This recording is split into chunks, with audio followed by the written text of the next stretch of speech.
Hello दोस्त, नमस्ते। मैं हूँ रीना यादव। मेरे चैनल पे आप लोग का स्वागत है। और आज मैं लेके आई हूँ सोहर गीत। सुनिए और कमेंट में बताइए कैसा लग रहा है, और लाइक शेयर ज़रूर करना। राजा खेतवा में बंगाला हो उठवाता दुनो हो, जाने रहल जइतो। राजा खेतवा में बंगाला हो उठवाता दुनो हो, जाने रहल जइतो।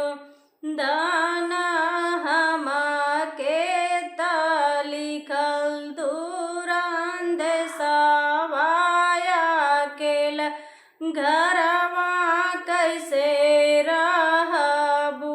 दाना हमके त लिखल दुरंद सवाया केल, घरवा कैसे रहबू। राजा ससुर का धोतिया हो का चरबो पतोया, बनी के रहबो। राजा ससुर का धोतिया हो का चरबो पतोया, बनी के रहबो न।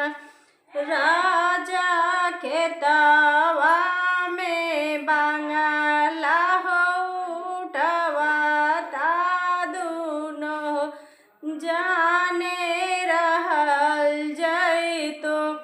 दाना हमके त लिखल बन बसवाया केल, घरवा कैसे रहबू।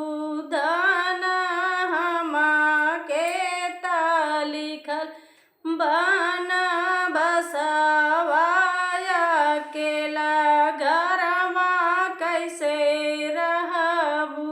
राजा जेठानी के लड़ी का हो खेलइबो, देवरनिया बनी के रहबो ना।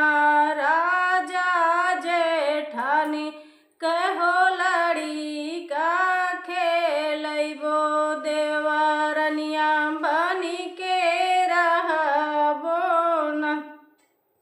राजा खेतवा में बंगाला हो उठवाता दुनो हो, जाने